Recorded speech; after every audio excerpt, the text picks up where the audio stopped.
هذه نجمة الشعرى الإيمانية. نجمة الشعرى الإيمانية ألمع نجم في السماء، بيقع في مجموعة الكلب الأكبر، أكبر من الشمس سنة ب8 مرات، وأكبر من الأرض ب10 مليون مرة. هذه نجمة الشعرى الإيمانية. ألمع نجم بنشوفه بيظهر في أوائل الخريف، بيظهر من الاتجاه الجنوب الشرقي، عشان كده كان العرب بيقولوا بهذه الناحية اليمن يسموها الشعرى اليمنية. تختلف عن نجمة ثانية يسموها الشعرى الشامية، تظهر من الشمال. لكن أنا موضوعي هي الشعرى اليمنية. بيبعد عن الأرض 8.5 سنة ضوئية. العلماء وجدوا علماء الآثار الفراعنة تكلموا عن هذا الشمس، عن النجم، وتكلموا أيضا الحضارة الكلدانية، الحضارة الأشورية، الحضارة البابلية، كل الحضارات اللي كانت في العراق برضو تكلموا عن هذه النجم. إيش السبب؟ ليه رسموها في الأهرامات؟ ليه رسموها في معابدهم؟ اتضح أنه سبحان الله من ذات التقويم الفرعوني، اتضح أنه في لحظة ظهور هذا النجم كان متزامن مع فيضان نهر النيل. فنهر النيل في بحيرة فيكتوريا أمطار تزداد، وبالتالي نسبة منسوب المياه بتكون أكثر في بحيرة فيكتوريا، فتيجي هذه المياه على شكل فيضانات تقطع السودان ومصر إلى أن توصل لدلتا نهر النيل. فكانوا الفراعنة أول ما بيشوفوا ده النجم بيظهر في الأفق يعرفوا أنه الفيضان جاي، فعملوا التقويم الفرعوني بناء على ظهور هذا النجم. اليونانيين أيضا أخذوا هذه من المصريين وعملوا تقويمهم بناء على هذا النجم. أذكر في القرآن الكريم بسم الله الرحمن الرحيم أنه رب الشعرى. الآن حوليكم حاجة ثانية. اكتشف العلم الحديث أن هناك نجمة أخرى خلفه. هذه سيريس A، نجمة الشعرى اليمنية A، وهذه B. هذه صغيرة لكن جاذبيتها كبيرة. النجم صغير كثيف صعب رؤيته بسبب وهج الشعرى A، بيبدو صغير مثل الأرض. بيقول إذا جلبت مادة الشعرى اليمنية B إلى سطح الأرض وزنها سيكون بالتقريب 4 ملايين طن متري لكل متر مكعب. الشعرى اليمنية B بتبذل قوة جذب شديدة على الشعرى اليمنية A، وتسبب قوة الجذب حركة الشعرى اليمنية. كيف حركتها؟ طالب فكري. الشعرى اليمنية A تيجي كده تنزل تحت تروح كده، B تيجي من فوق وتنزل كده تطلع كده. نقطة الالتقاء بيلتقوا هنا وهنا.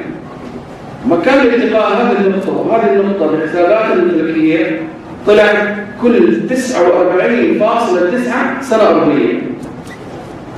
كم؟ 49.9 سنة أرضية.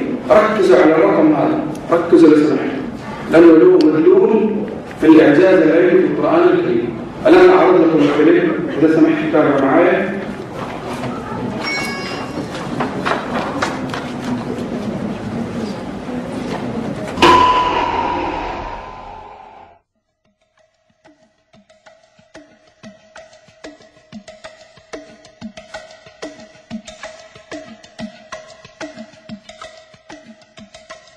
The star Sirius is the brightest star in the night sky.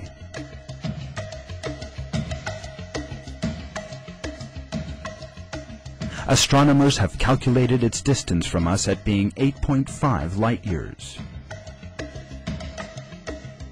It was noted only in very recent times, thanks to modern telescopes, that Sirius moves together with another star, much smaller than itself and invisible to the naked eye.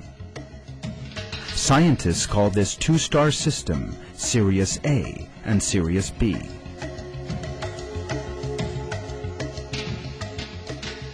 The larger of these is Sirius A, which is the brightest star that can be seen with the naked eye. Its mass is 3 times that of the Sun, and it is 10 times brighter than it. Sirius B, on the other hand, is a white dwarf star. It cannot be seen with the naked eye. It possesses approximately the same mass as the Sun, although since its diameter is only 4 times that of the Earth, it is very much more dense.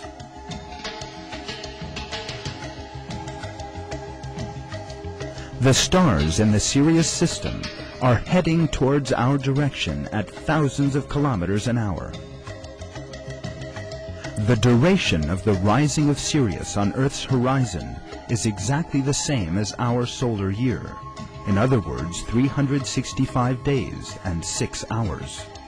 Because they had discovered this interesting common feature in the star Sirius and the solar system, the ancient Egyptians declared the day when Sirius first appeared on the horizon to be the first day of their calendar year. Because of such characteristics, the star Sirius became a focus of interest for a great many ancient civilizations. It was believed that this star possessed various powers, and some people even went to such excesses in their depravity as to worship it. The fact is, though, that it is God, the Lord of the worlds, who created the star Sirius and all the features it possesses, just as he did everything else. God refers to Sirius, known as Shira in Arabic, in verse 49 of Surat an-Najm of the Quran. It is he who is the Lord of Sirius.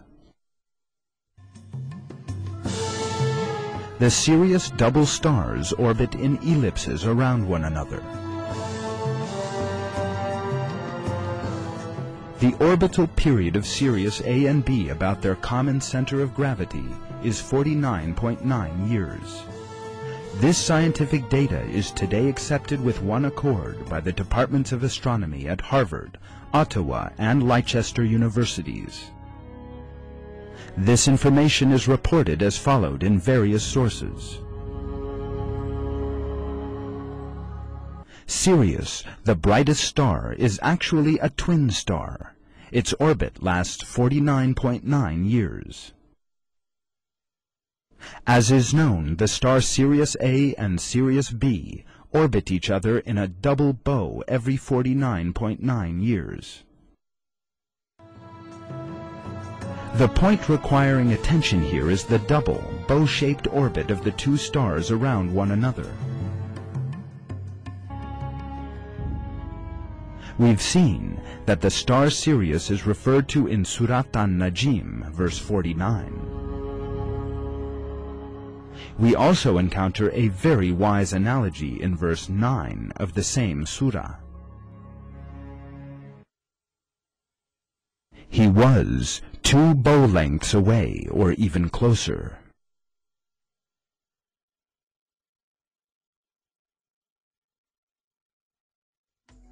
As we have seen this far, the star Sirius is referred to in verse 49 of the surah, and verse 9 of the same surah contains the expression 2 bow lengths to refer to the two stars' orbits. When we combine the numbers of these two verses, in other words 49 and 9, we obtain the number 49.9, the duration in years of these stars' orbits. Here we are faced with a mathematical miracle of the Quran. Given the technological means available 1400 years ago, it was of course impossible for people living then to know that the star Sirius, one of which is too small to be seen with the naked eye, was actually a 2-star system, that both these stars' orbits were in the form of a bow, and that those orbits lasted for 49.9 years. Scientists only came by that information towards the end of the 20th century.